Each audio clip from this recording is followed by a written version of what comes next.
والاستحاضة، یہ باب حیض اور استحاضے کے مسالک ہے۔ جیسے کہ آپ لوگوں کو معلوم ہے کہ حیض اور استحاضہ کے جو مسائل ہیں نا، فقہ اور حدیث کے مشکل مسائل میں سے ہیں، اور ہر دور میں علماء نے اس کے حل کرنے کی کوشش کی ہے، مفصل کتاب اس پر لکھی گئی ہے۔ سب سے زیادہ مفصل بحث اس پر جو فرمائی ہے نا، علامہ ابن نجیم رحمہ اللہ نے بحر الرائق میں فرمائی ہے، اور اس پر ایک طویل رسالہ لکھا ہے۔ پھر یہ بات بتانا ہے کہ دیکھیں، رسول اللہ کے زمانے میں جن عورتوں کو مستحاضہ ہونے کی شکایت تھی نا، احادیث میں ان کا ذکر ہے، تقریباً اس کی تعداد 11 ہے۔ جیسے کہ فاطمہ بنت ابی حبیش، ام المؤمنین حضرت زینب رضی اللہ عنہ، ام المؤمنین حضرت سودہ بنت زمعہ، زینب بنت جحش، حمنہ بنت جحش ابو طلحہ کی بیوی، ام حبیبہ بنت جحش عبد الرحمن بن عوف رضی کی بیوی، اسماء رضی اللہ عنہ جو حضرت میمون رضی کی کیتی بہن تھی، زینب بنت ابی سلمہ، اسماء بنت الحارثیہ، بادیہ بنت غیلان، سہل بنت سہیل، کہ ان حضرات متطہرات کو کیا درپیش تھے، استحاضہ کے مسائل درپیش تھے۔ آپ یہاں پر ہی سمجھ لیں کہ حیض کا معنی کیا ہے۔ حیض کا معنی ہے حاض یحیزو کا معنی ہے بہنا، سیلان کا ہونا، کسی چیز کا جاری ہونا۔ جیسے لوگ کہتے کہ اذا حاز الوادی، حاز الوادی کا کیا معنی ہے؟ جرا و سالا۔ اور اصطلاح میں حیض کی تعریف ہے کہ دم ينفذه رحم امرأة بالغة سلیمة من داء، کہ اگر ایک عورت بالغ ہونا، سلیم ہو کس سے؟ کسی بیماری سے، اس میں کوئی بیماری بھی نہ ہو، حمل بھی اس کی نہ ہو، اور اس کے علاوہ کیا ہو کہ ایک مدت تک اس کا خون جاری رہے نا، تو اس کو کیا کہتے ہیں؟ حیض کہتے ہیں۔ اور استحاضہ کا پھر کیا معنی ہے؟ استحاضہ کا معنی یہ ہے نا کہ مبالغے والا معنی اس کے اندر استعمال ہو، مبالغے والا معنی اس کے اندر استعمال ہو جائے۔ یہ باب استفعال کا معنی تو استطلاب ہوتا ہے، لیکن یہاں پر انقلابی ماہیت والا معنی ہے اس کا، تو لہذا استحاضہ کا معنی یہ ہوگا کہ یا تو مدت حیض سے کم خون آئے یا مدت حیض سے زیادہ خون آئے نا، اس کو کہتے ہیں استحاضہ۔ اور استحاضہ کون سا ہوتے؟ ہوا دم یسیل من العادل من امرأة لداء بها، کہ وہ خون ہوتا ہے نا جو ایک رگ سے بہتا ہے، جس کو عادل کہتے ہیں، کہ یہ ملامت کا سبب بنتا ہے کہ عورت اپنے آپ کو ملامت کرتی اور اپنی مدت کی تعین نہیں کر پاتی، کسی بیماری کی وجہ سے اس رگ میں پھٹ آنا جاتا ہے، تو اسی کا نام جو ہے عادل رکھا گیا۔ پس حیض اور دم استحاضہ کے مخرج میں کوئی فرق نہیں، دونوں کا مخرج کیا ہے؟ قعر رحم ہے، صرف مدت کا فرق ہے کہ مدت کے اندر اگر خون آ جائے حیض ہے، اگر مدت سے پہلے یا مدت کے بعد آ جائے نا، اس کو استحاضہ کہتے ہیں۔ پھر یہاں پر کئی مسائل ہیں، جیسے آگے آ رہا ہے کہ وہ اکثر کہ حیض کی مدت کتنی ہے، تو اقل الحیض 3 لیال و 3 ایام آیا ہے، تو اس میں اختلاف ہے کہ حیض کی اقل مدت کتنی ہے۔ تو ابن منذر رحمہ اللہ نے فرمایا ہے کہ فقہا کی ایک جماعت اس طرف گئی ہے کہ حیض کی اقل مدت کوئی بھی نہیں، یعنی کوئی تحدید نہیں، بلکہ اگر ایک قطرہ آ جائے نا یا دفعۃ واحدۃ سیلان پایا جائے تو یہ حیض کہلائے گا۔ امام مالک رحمہ اللہ کے نزدیک بھی اقل مدت مقرر نہیں ہے۔ پھر اس میں یہ اختلاف ہے کہ اقل مدت دوسرے علماء کی نزدیک کتنی ہے، تو فرمایا کہ امام شفیع، امام احمد کی نزدیک اقل مدت 1 دن 1 رات ہے۔ امام یوسف رحمۃ اللہ علیہ نے فرمایا کہ یومان و اکثر اليوم الثالث، یا اکثر اليوم والاکثر من اليوم الثالث کہ 2 دن اور تیسرے دن کا اکثر حصہ. طرافین کی نزدیک ائمہ حنفیہ کی نزدیک اس کی مدت کتنی ہے؟ دوسرے ائمہ حنفیہ کی نزدیک طرافین کی نزدیک 3 دن 3 راتیں ہیں، جس یہاں پر ثابت بھی ہوگا. اکثر مدت کتنی ہے حیض کے؟ تو فرمایا کہ احناف کی نزدیک تو اس کی مدت کیا ہے؟ 10 دن 10 راتیں ہیں. امام شافعی کی نزدیک 15 دن ہے اور امام مالک سے کی نزدیک 17 دن ہے. امام احمد رحمۃ اللہ علیہ کی مختلف روایت، ایک روایت میں ہے کہ 10 دن، ایک میں ہے کہ 15، ایک میں ہے 17 وغیرہ. مگر صحیح بات یہ ہے جیسے کہ ابن قدامہ حنبلی رحمہ اللہ نے مغنی کے اندر اس قول کو ترجیح دی ہے کہ امام احمد سے کے نزدیک 10 دن کی روایت زیادہ راجح ہے.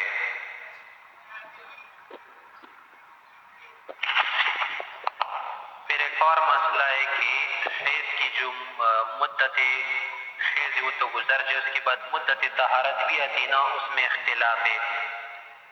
تو بعض علماء کی نزدیک تو اس کی تحدید نہیں کہ طہارت کتنی بھی ہونا وہ طہارت سمجھی جائے گی، جیسے کہ امام مالک کی بھی ایک یہی روایت ہے. دوسری روایت کے مطابق امام مالک نے فرمایا کہ 5 دن ہو یا 10 دن ہو یا 15 دن ہو.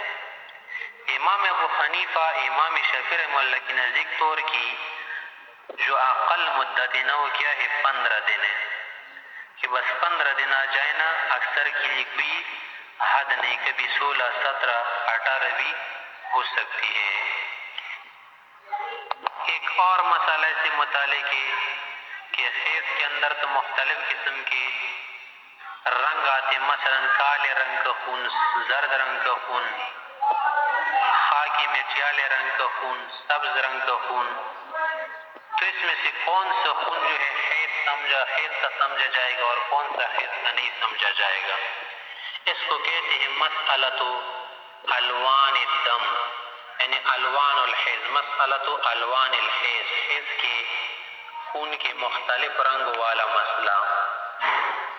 جیسے کہ یہاں پر صاحب ہدایہ نے بیان فرمایا کہ حیض کے جو خون والے رنگ ہوتے ہیں نا وہ 6 ہوتے، جیسے سواد کالا ہونا، حمرت سرخی، صفرت زردی قدرت، خاکی قسم کا رنگ خضرت، سبز رنگ و تربتی جو کیا ہو مٹیال ہے، یعنی خاک مٹی کی طرح رنگ.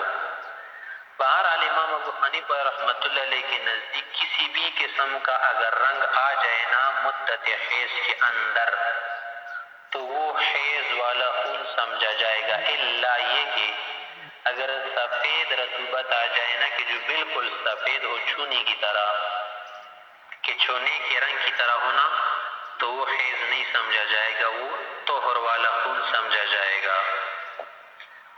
اور اس کے متعلق تم نے دیکھو گے کہ عائشہ بی بی کے پاس عورتیں کپڑے بیچ دیتی تھی، خون والا کپڑے پرسک وغیرہ. تو عائشہ بی بی کہتی تھی کہ جلدی نہ کرو حتی ترین القصۃ البیضاء، کہ سفید رنگ والا خون اگر آ جائے نا اس وقت تم پاک سمجھی جاؤ گی، ورنہ پاک نہیں سمجھی جاؤ گی.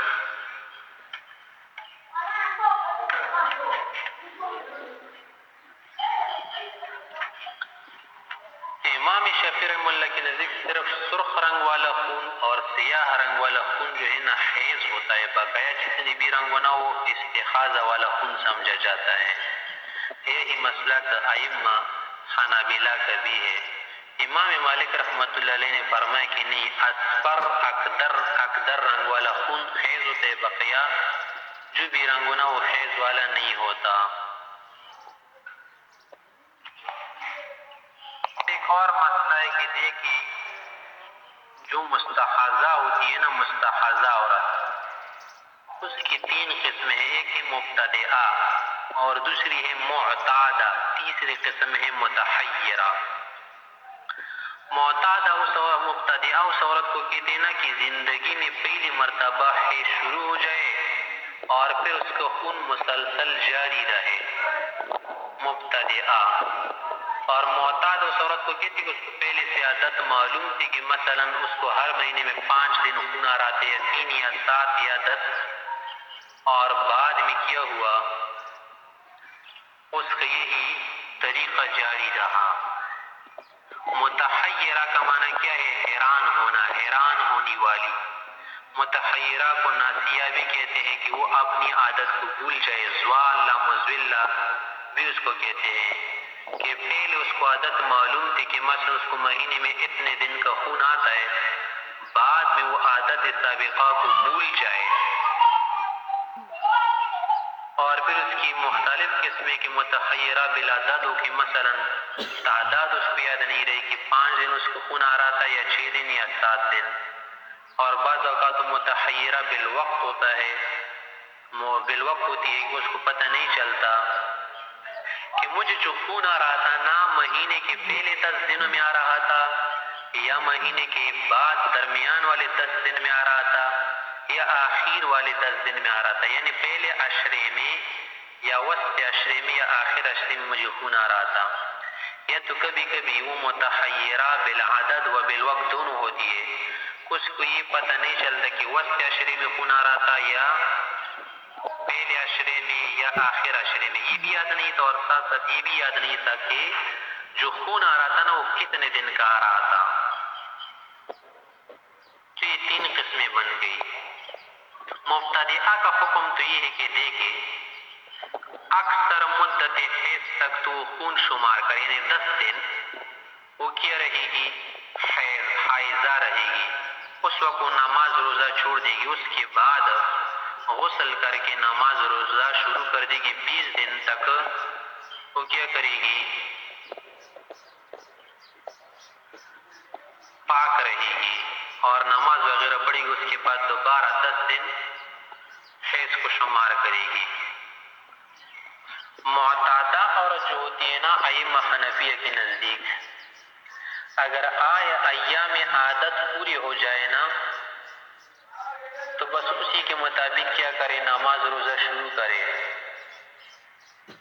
بس جو اس کی عادت ہے اگر عادت بدل جائے اور اس کو پتہ چل جائے کہ میری عادت بدل گئی ہے نا تو پھر اسی کے مطابق عمل کرے، مثلا ایک مہینے میں 6 دن تھا، دوسرے میں بھی 6 تیسرے میں بھی 6 دن تھا، بعد میں 7 ہو گئے 3 دن، تو اسی کے مطابق عمل کرے۔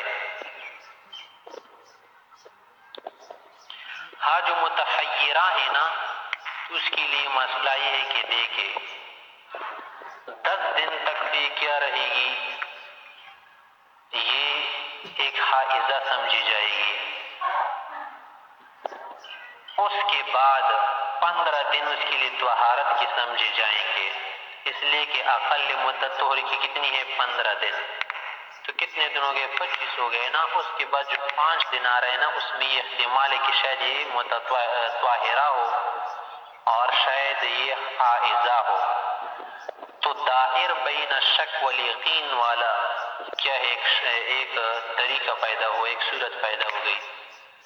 اب یہاں سے یہ 5 دن اس مہینے کے آخر اور آنے والے مہینے کے 10 دن، ان کو شمار کر کے کتنے بن جائیں گے؟ 15 دن بن جائیں گے، لیکن پہلے مہینے کے 10 تھے تو اس میں سے 10 شمار لی جائیں گے، تو اسی کے مطابق وہ عمل کرتے رہے گی۔ اور ضروری ہے کہ ہر نماز کے لیے ایسی متحیرہ کیا کرے؟ غسل کرے، اس لیے کہ یہ پتہ ہمیں نہیں چل رہا کہ اب یہ حائضہ ہے یا مستحاضہ ہے، اور مستحاضہ کے لیے تو عام حکم ہے کہ یتوضأ یا تتوضأ لکل صلاۃ، ہر نماز کے لیے وضو بنائے گی، جیسے کہ معذور کا حکم ہے، لیکن یہاں پر متحیرہ کا ہمیں پتہ نہیں چل رہا کہ ان ایام کے اندر اس کا خون منقطع ہو چکا ہے یا استحاضہ والا خون ہے، اس لیے ہر غسل کے لیے کیا کرے؟ ہر نماز کے لیے غسل کرے۔ اور بعد میں آئے گا جیسے کہ دوسری کتابوں میں بھی یہ مسئلہ بیان ہو چکا ہے کہ نبی علیہ الصلوۃ والسلام نے ایسر الامرین کا حکم بھی دیا ہے اسی مستحاضہ کے لیے کہ تتوضأ لکل صلاۃ والا حکم تو عام مستحاضہ کے لیے ہے، اور ایک مستحاضہ کے لیے حکم بھی ہے کہ انہا تجمع بین الصلاتین بغسل واحد، ایک غسل کی وجہ سے کیا ہے؟ 2 امر میں سے جو سہل امر ہے نا، آسان امر ہے، وہ یہ کہ دو نمازوں کے ایک غسل کے ساتھ جمع کرے۔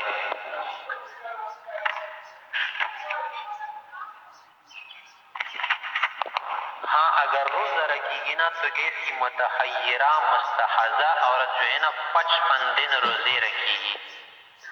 وہ کیسے؟ مثلا جب اس نے رمضان کے 10 دن کا روزہ رکھا نا تو ظاہر سی بات ہے کہ ہمیں یہ پتہ چل نہیں رہا کہ یہ ان ایام میں کیا ہے، مستحضہ ہے یا حائضہ ہے. اس کے بعد 15 دن بالاتفاق کیا ہے طہارت کے سمجھے جائیں گے، 25 ہو گئے. اس کے بعد 5 دن میں احتمال ہے بین الحیض والاستحاضہ. اسی طرح آئندہ مہینے کے 10 دن کے متعلق ہمیں کیا ہے احتمال حاصل ہے. اس کے بعد 15 دن کیا ہے طہارت کے ہیں. تو پہلے مہینے میں بھی 15 دن کس کے ہو گئے طہارت کے، اور آئندہ مہینے میں بھی 15 دن طہارت کے ہو گئے. تو اس طرح سے اس کے 30 روزے تو صحیح ہو جائیں گے نا، باقیہ جو 25 روزے ہیں نا وہ صحیح نہیں شمار کیے جائیں گے. لیکن رکھے گی یہ 55 دن کے روزے، اس میں سے 15 بالاتفاق طہارت کے ہو جائیں گے نا، 30 یا 29 روزے بنیں گے. یہی فرمایا کہ باب الحیض والاستحاضہ، یہ باب ہے حیض اور استحاضہ کے متعلق. فرمایا کہ اقل الحیض 3 ایام ولیالیہا، کہ حیض کی اقل مدت عند الحنفیہ یعنی طرفین کی نزدیک کیا ہے 3 دن 3 راتیں ہیں. وما نقص من ذلك، جو اس سے کم خون آئے نا فہو استحاضۃ، وہ استحاضہ سمجھا جائے گا. اور دلیل اس کی یہ ہے کہ لقولہ علیہ السلام، نبی علیہ السلام نے فرمایا ہے کہ اقل الحیض للجاریۃ البکر والطیب، کہ چاہے باکرہ ہو یا طیبہ ہونا، اس کے لیے اقل مدت حیض کی کتنی ہے؟ 3 ایام ولیالیہا، 3 دن 3 رات یعنی 72 گھنٹے. وَأَكْثَرُهُ 10 ایام، اور اکثر مدت اس کی کتنی ہے؟ 10 دن 10 راتیں. وَهُوَ حُجَّةٌ عَلَى الشَّافِعِي رحمہ اللہ، یہ امام شافعی رحمہ اللہ کے خلاف کیا ہے؟ حجت ہے. فی التقدیر بیوم ولیلہ، کہ اس نے اقل مدت حیض کی کتنی مقرر کی ہے؟ 1 دن 1 رات. اور امام مالک رحمہ اللہ کے نزدیک اگر 1 سیکنڈ بھی آ جائے نا یا 1 منٹ آ جائے نا تو وہ حیض سمجھا جائے گا. اس کی نزدیک کوئی تحدید نہیں، اور اس نے اس حیض کو قیاس کیا ہے حدث پر. وعن ابی یوسف رحمہ اللہ، امام یوسف صاحب کی روایت ہے کہ انہ یومان والاکثر من اليوم الثالث، وہ کہتے ہیں کہ 2 دن تو ویسے ہیں، اس کے ساتھ تیسرے دن کا اکثر ایسا بھی حیض والا سمجھا جائے گا. اور وہ یہ تیسرے دن کا اکثر ایسا اس لیے لیتے کہ اقامتا للاکثر مقام الکل، کہ اکثر کو کل کی قائم مقام بنائے جاتے ہیں. ہم کہتے ہیں کہ یہ بات درست نہیں. اور اس کی مدت کتنی بن جائے کہ 2 دن تیسرے دن کا اکثر ایسا تقریباً 66 گھنٹے بن جائیں گے.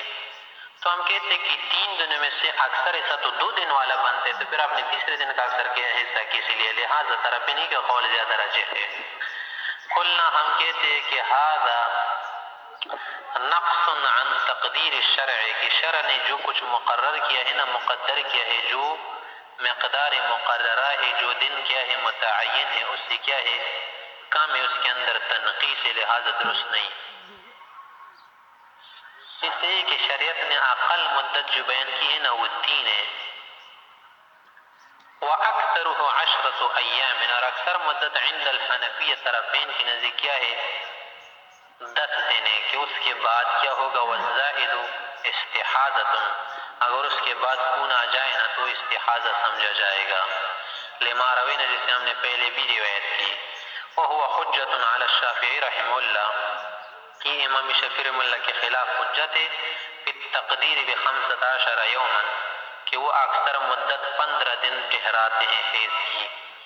ثم الزائد والناقص استحاضہ، پھر ہمارے حنفیہ کے نزدیک 3 دن سے کم اور 10 دن سے زیادہ آنے والا خون استحاضہ سمجھا جائے گا. لأن تقدیر الشرع، کہ شریعت نے جو تقدیر نقل کی ہے نا، یمنع الحاق غیرہ بہ، وہ زائد چیز کے ملانے کو، الحاق کو منع کرتی ہے. شریعت یہ دی ہے کہ اس سے زائد چیز کا لاحق کرنا وہ کیا ہوگا؟ مقدار مقررہ کے ساتھ درست نہیں ٹھہرایا جائے گا. وہ لہٰذا کیا ہوگا؟ استحاضہ ہوگا، حیض نہیں ہوگا۔ اور شریعت نے جو تقدیر نقل کی ہے نا، تقدیر یا جو مقادیر ہے نا، وہ ایک دلیل قطعی اور دلیل قوی کے ساتھ بیان کی گئی ہے، اور اپنی عقل کے ذریعے یا کسی دلیل ضعیف کے ذریعے زیادتی کرنا یا کمی کرنا درست نہیں، اس لیے کہ مقادیر کے لیے دلیل واضح کی ضرورت ہے۔ آگے فرمایا کہ الوان حیض کون کون سے ہیں، تو فرمایا صاحب ہدایہ نے کہ عند الحنفیہ ہر قسم کا لون، ہر قسم کا رنگ حیض والا سمجھا جائے گا۔ وما تراہ المرأۃ، جو کچھ بھی رنگ دیکھے عورت، من الحمرۃ من بیانیہ ہے کہ مثلا سرخی والصفرۃ زردی والقدرت، مٹیالہ رنگ یا خاکی قسم کا رنگ حیض حیض ہے۔ اسی طرح اور بھی رنگ، حتی تر البیاض خالصا، یہاں تک کہ خالص سفیدی دیکھے نا اور خالص رطوبت، خالص سفید قسم کی رطوبت دیکھ لینا تو پھر وہ حیض نہیں سمجھا جائے گا۔ اب سمجھا جائے گا کہ یہ عورت کیا ہو گئی، پاک ہو گئی، اور یہ خون جو ہے خون استحاضہ والا ہوگا۔ وقال ابو یوسف رحمہ اللہ، امام یوسف سے نے فرمایا کہ لا تکون القدرۃ یا قدرۃ من الحیض الا بعد الدم، کہ دم کے بعد تو حیض ہوگا، ہاں اگر دم کے بعد نہ ہو تو یہ خاکی رنگ جو ہے نا وہ حیض والا نہیں سمجھا جائے گا۔ اور دلیل یہ دیتے کہ لأنه لو کان من الرحم، اگر یہ قدرت کہاں سے ہوتی، رحم سے ہوتی، رحم سے نکلتی نا، تو لتأخر خروج القدر عن الصافی، پھر تو یہ جو خاکی رنگ ہے نا یہ صاف رنگ کے بعد نکلتا۔ ولہما طرفین کی دلیل ہے کہ نہیں، یہ قدرت اور یہ خاکی رنگ جو ہے نا یہ بھی خون حیض والا سمجھا جائے گا۔ اور دلیل ہے کہ ولہما ما رویہ، یہ روایت کی گئی ہے کہ ان عائشہ رضی اللہ عنہا جعلت ما سوى البیاض الخالص حیضا، کہ خالص سفیدی کے علاوہ تمام رنگوں کو عائشہ بی بی رضی اللہ عنہا نے حیض والا خون شمار کیا ہے، سمجھا ہے، اور حکم حیض کا دیا ہے۔ وہذا، اور یہ جو حکم ہے نا کہ یہ خون حیض کا ہی یا نہیں، تو لا يعرف الا سماعا، اس صرف سماعی طور پر پہچانا جاتے، اس میں عقل کو دخل نہیں ہے۔ اور امام یوسف صاحب نے فرمایا کہ اگر یہ اکدر خون ہوتا نا حیض والا تو پھر صوافی کے بعد نکلتا، پہلے کیوں نکلتا ہے؟ پہلے تو اس کا نکلنا نہیں چاہیے، تو ہم کہتے کہ یہ دلیل نقلی قبول نہیں۔ وجہ ہے کہ وفم الرحم، رحم والا جو منہ ہوتا ہے نا منکوس الی تحت، یہ نیچے کی طرف کیا ہوتا ہے، الٹا ہوا ہوتا ہے۔ فیخرج القدر اولا، لہذا پہلے یہی گند خون نکلے گا، کل جرت، گھڑی کی طرح، اذا ثقب یا اذا ثقب اسفلها، جب اس کی نیچی طرف میں کیا کیا جائے، سوراخ کیا جائے نا، تو پہلے قدرت نکلتی ہے پھر اس کے بعد صاف رنگ نکلتا ہے۔ لہٰذا آپ کا یہ خیال کرنا درست نہیں ہے کہ اگر گھڑے کو اوپر سے سوراخ کیا جائے نا یا نیچے سے، تو پہلے جو ہے کیا ہے صاف پانی نکلتا ہے، اس کے بعد جو ہے یکدر پانی آتا ہے، اور اس کو کیا کرتے گھڑے پر، جیسے کہ گھڑے کی صورت میں آپ نے دیکھا ہے کہ گھڑے کو اگر سوراخ کیا جائے نا تو ظاہر سی بات ہے کہ جو کیا ہوتے ہیں چھوٹے چھوٹے ذرات ہوتے ہیں یا جو کثیف مواد ہوتے ہیں، غلیظ مواد، تو وہ بیخ میں بیٹھ جاتے ہیں نا، اس کے بعد جو ہے یہ گندے مواد نکلنا شروع ہو جاتے، پہلے صاف پانی نکلتا ہے۔ تو امام ابو یوسف نے اس کو دیکھتے ہوئے کہا کہ اگر یہ اکدر بعد الصوافی نکلے نا حیض والا سمجھا جائے گا، ہاں اگر پہلے نکلے نا تو پھر حیض والا نہیں سمجھا جائے گا۔ ہم کہتے کہ نہیں، اگر پہلے نکلے نا قبل الصوافی بھی نکلے تب بھی یہ حیض والا سمجھا جائے گا، اس لیے کہ فم الرحم کیا ہوتے ہیں، منقوش ہوتا ہے، اور آپ کو معلوم ہے کہ جب بھی کسی چیز میں سوراخ کیا جائے نا یا اس کا منہ منقوش ہونا تو پہلے رسوائی نہیں نکلتا بلکہ اقدر نکلتے، جیسے کہ افتساد پچنا لگوانے کی صورت میں، سینگی لگوانے کی صورت میں بھی پہلے گاڑا گاڑا خون نکلتا ہے، گند خون نکلتے، اس کے بعد صاف خون نکلتا ہے۔ لیکن اس کا تعلق جو ہے نا نصوص وغیرہ کے ساتھ نہیں، اس مسئلے کا یہ جو بتایا یہ عادت کے ساتھ متعلقہ مسئلہ ہے کہ فرمائے کہ وَأَمَّا الْخُزْرَةُ، سبز خون کا رنگ آنا، سبزی جو ہوتی نا، فالصحیح ہو، اس کے متعلق صحیح حکم ہے کہ ان المرأة اذا كانت من ذوات الاقراء، اگر وہ عورت کیا ہو، قرء والی ہو، حیض والی ہو، تو تکون حیضاً، یہ حیض سمجھا جائے گا۔ اگر اس کو سبز قسم کا مائل بسبز رنگ آ جائے نا، اور وہ ہو بھی کیا، بالغہ ہو، آئسہ نہ ہو، حیض والی عورت ہو، تو پھر کیا ہے، تکون حیضاً، یہ حیض سمجھا جائے گا۔ وَيُحْمَلُ عَلَى فَسَادِ الْغِذَاءِ، زیادہ سے زیادہ ہم اس کا یہ معنی لیں گے نا کہ جو سبز خون آ رہے فساد غذا کی وجہ سے آ رہے، کہ اس کی غذا فاسد ہے، کسی وجہ سے اس کے مسئلے میں، اس کے معدے میں کسی جگہ پر کوئی مسئلہ پرابلم ہے، اس کی وجہ سے سبز قسم کا خون آتا ہے۔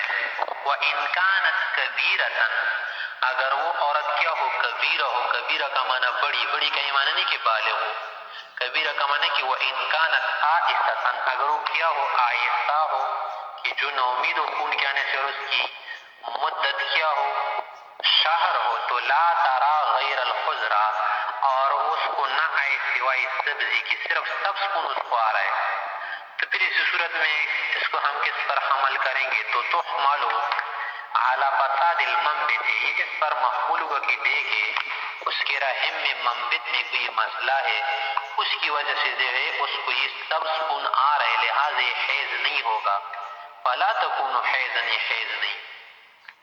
تو دیکھیں اگر یہ سبز خون کسی کو آ جائے اور وہ ذوات الاقراء ہو، عورت آئسہ نہ ہو، پھر تو حیض شمار ہوگا اور فساد غذا پر محمول ہوگا۔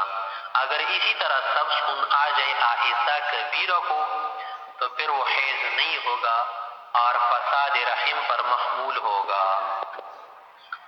آگے فرمایا کہ حیض کے احکام کیا ہے، تو کہا کہ والحیض یسقط عن الحائض الصلاة ویحرم علیہا الصوم، کہ حیض ساقط کر دیتا ہے حائضہ سے نماز کو، کہ نماز نہیں پڑھے گی، اور نہیں پڑھنے کا مقصد ہے کہ بعد میں قضا بھی نہیں کرے گی، اور اس پر روزہ رکھنا حرام کر دیتا ہے کہ روزہ بھی نہیں رکھے گی، ہاں بعد میں قضا کرے گی، وتقضی الصوم، روزے کی قضا کرے گی، ولا تقضی الصلوات، اور نمازوں کی قضا نہیں کرے گی، لقول عائشہ رضی اللہ عنہا، عائشہ رضی اللہ عنہ کی روایت ہے کہ کانت احدانا على عهد رسول اللہ صلی اللہ علیہ وسلم اذا طہرت من حیضها، کہ ہمارے اس زمانے کی بات ہے کہ جب ہم رسول اللہ کے دور میں ہم میں سے کوئی پاک ہو جاتی نا حیض سے، تو تقضی الصیام ولا تقضی الصلوات، کہ بالاجماع وہ روزوں کی قضا رکھتی تھی، نمازوں کی قضا نہیں کرتی تھی، نمازوں کو نہیں لٹاتی تھی۔ اور وجہ عقلی طور پر یہ کہ دیکھیں نماز جو ہے نا یہ بار بار دن میں 5 مرتبہ آتی ہے، اور اگر اس کو لازم کر دیا جائے نا کہ قضا کرے گی تو حرج میں پڑے گی، اور روزہ تو سال میں صرف 1 مہینہ ہے، اگر اس کی قضا ہم لازم کریں نا تو اس میں حرج نہیں۔ تو فرمایا کہ وَلِأَنَّ فِي قَضَاءِ الصَّلَوَاتِ حَرَجًا، کہ نمازوں کی قضا لازم کرنے میں عورت کے لیے حرج لِتَضَاعُفِهَا، کہ وہ تو بار بار یعنی بار بار آتی ہے، ڈبل در ڈبل بن جاتی، دوگنا تگنا چوگنا بن جاتی، ولا حرج فی قضاء الصوم، اور روزے کی قضا لازم کرنے میں کوئی حرج نہیں ہے۔ ایک حکم تو یہ تھا۔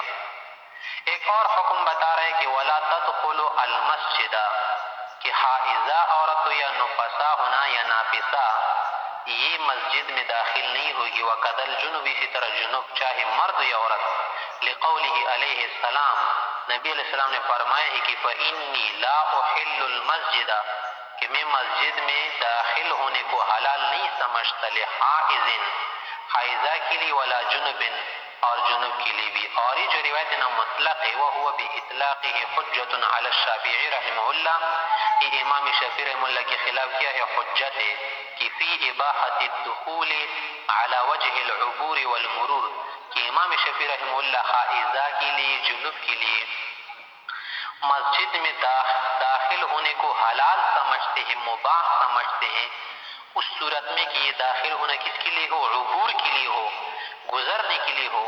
جیسے کہ وہ استدلال کرتے ہیں کہ لا تقربوا الصلاة وانتم جنبا الا عابر سبیل، کہ مسجد کے قریب مت آؤ. لا تقربوا الصلاة کا کیا معنی؟ لا تقربوا المسجد، نا مسجد میں داخل مت ہو جاؤ جب تم جنابت کی حالت میں. الا عابر سبیل، ہاں اگر کیا ہو صرف گزرنے کے لیے ہونا یا صرف مرور کے لیے تو پھر جائز. ہم کہتے ہیں کہ یہ تو امام شافعی کے نزدیک ہم کہتے ہیں کہ یہاں پر جو فرمائے کہ لا تقربوا الصلاۃ نا، تو اس سے پہلے تو مسجد والا معنی ہی نہیں لیا جائے گا، یہاں پر معنی حقیقی مراد ہے. یا اگر مسجد والا معنی مراد لے لینا تو الا عابر سبیل کا یہ معنی نہیں کہ جنوب قسم کے لوگ کیا ہو جائے، صرف اگر داخل اس لیے ہو کہ گزرنے کے لیے ہو، عبور کے لیے ہو، تو یہ معنی صحیح نہیں. یہاں پر جو عابر سبیل کا ہے نا، اس سے مسافر مراد ہے، اس سے حائض و جنوب مراد نہیں. آگے فرمائے ایک اور حکم کہ وَلَا تَطُوفُ بِالْبَيْتِ، کہ حائضہ اور جنوب طواف نہیں کر سکتے کعبہ مبارکہ کا. لِأَنَّ الطَّوَافَ فِي الْمَسْجِدِ، کہ وہ جو طواف واقع ہوگا نا مسجد حرام میں ہوگا، اور مسجد حرام میں جنابت کے ساتھ دخول ممنوع ہے، اگر کوئی کرے گا نا تو بدانا دے گا ذبح کے طور پر. وَلَا يَأْتِيهَا زَوْجُهَا، اسی طرح حائضہ کو اس کا شوہر وتی نہیں کرے گا. لا یأتیہا معنی جماع نہیں کرے گا، لقولہ تعالی، اللہ تعالیٰ نے فرمایا ہے کہ وَلَا تَقْرَبُوهُنَّ حَتَّى يَطْهُرْنَ، کہ اس وقت تک عورتوں کے پاس، بیویوں کے پاس قریب مت جاؤ، یعنی جماع مت کرو جب تک پاک نہ ہو جائے. آگے فرمایا کہ وَلَيْسَ لِلْحَائِضِ وَالْجُنُبِ وَالنُّفَسَاءِ قِرَاءَةُ الْقُرْآنِ، کہ حائضہ عورت، نفسا عورت اور جنوب عورت یا مرد، ان کے لیے قرآن کریم کا پڑھنا جائز نہیں ہے. لقولہ علیہ السلام، لقولہ صلی اللہ علیہ وسلم، نبی علیہ السلام نے فرمایا کہ لا تقرأ الحائض والجنب شیئا من القرآن، کہ قرآن کریم کی کسی چیز کو نہ پڑھے. وہو حجت علی مالک رحمہ اللہ فی الحائض، یہ دلیل جو ہے نا امام مالک رحمہ اللہ کے خلاف حجت ہے، کہ وہ کہتے ہیں نا کہ اگر حائضہ عورت ہونا تو پھر وہ قرآن کریم پڑھ سکتی ہے. اور وجہ یہ بیان کرتے کہ دیکھیں اگر ہم حائضہ کے لیے قرآن کریم کی پڑھنے کی اجازت نہ دینا تو ہو سکتا ہے کہ قرآن کریم بھول جائے، اور اس میں حرج بھی ہے، ضرورت بھی ہے. تو ضرورت کی وجہ سے حائضہ کے لیے تو ہم کیا کریں گے؟ اجازت دیں گے، اس لیے کہ حائضہ کو یہ مسئلہ ہر مہینے درپیش آتے ہیں، اور خصوصاً ایسا نہ ہو کہ اس کو کیا جائے تمہارے مذہب کے مطابق 10 دن کی مدت درپیش نہ ہو جائے، تو ہو سکتا ہے کہ قرآن کریم بھول جائے. ہاں جنوب کے لیے امام مالک کے ہاں بھی کیا ہے، قرآن کریم پڑھنا جائز نہیں ہے. وَهُوَ بِإِطْلَاقِ، یہ جو ہم نے حدیث بتائی نا مطلق کے اپنے اطلاق کے ساتھ، يَتَنَاوَلُ مَا دُونَ الْآیَةِ، چاہے آیت ہو یا آیت سے کم ہونا سب کو شامل ہے. تو لہذا آیت ہو یا دون الآیہ، حائض اور جنوب کے لیے پڑھنا جائز نہیں ہے. فَيَكُونُ حُجَّةً عَلَى الطَّحَاوِي رَحِمَهُ اللَّهُ فِي إِبَاحَتِهِ، لہذا یہ جو حدیث ہے نا یہ ہماری حجت ہوگی امام طحاوی رحمہ اللہ کے خلاف، کہ اس نے دون الآیہ کو جائز قرار دیا ہے کہ اگر حائضہ یا جنوب پڑھنا چاہے جائز ہے. اور وہ یہ کہتے کہ دیکھیں دون الآیت پر قرآن کا اطلاق نہیں ہوتا نا، اس لیے پڑھنا جائز ہے. ہم کہتے کہ چاہے آیت ہو یا دون الآیہ ہو، دونوں پر کیا ہے قرآن کا اطلاق ہوتا ہے، لہذا پڑھنا جائز نہیں ہوگا. اب یہاں پر دیکھیں اگر کیا ہے حائضہ ہے نا تو وہ تفصیل کے ساتھ حرف اگر پڑھنا چاہے قرآن کریم یا پڑھانا چاہے تو جائز ہوگا. البتہ کلمہ پورا نہ کہے، یا صرف ایک کلمہ پڑھے نا تو جائز رہے گا، لیکن جملے کر کے پڑھے، آیت کر کے پڑھے، پڑھ یا آدھی آدھی کر کے پڑھے تو پھر جائز نہیں رہے گا۔ اسی طرح جنوب کے لیے بھی مسئلہ ہے۔ پھر ایک اور مسئلہ بھی کہ اگر حائضہ یا جنوب ان آیتوں کو کیا کرنا چاہے، پڑھنا چاہے یا دعا کے طور پر پڑھنا چاہے کہ جن آیتوں میں دعائی یا کلمات استعمال یا مشابہ بالدعا ہے، تو علماء کرام نے جائز سمجھا ہے کہ اگر پڑھنا چاہے نا دعا کے طور پر، تلاوت کے طور پر نہ ہو، تلاوت کی نیت سے نہ ہو، صرف دعا کی نیت سے ہو نا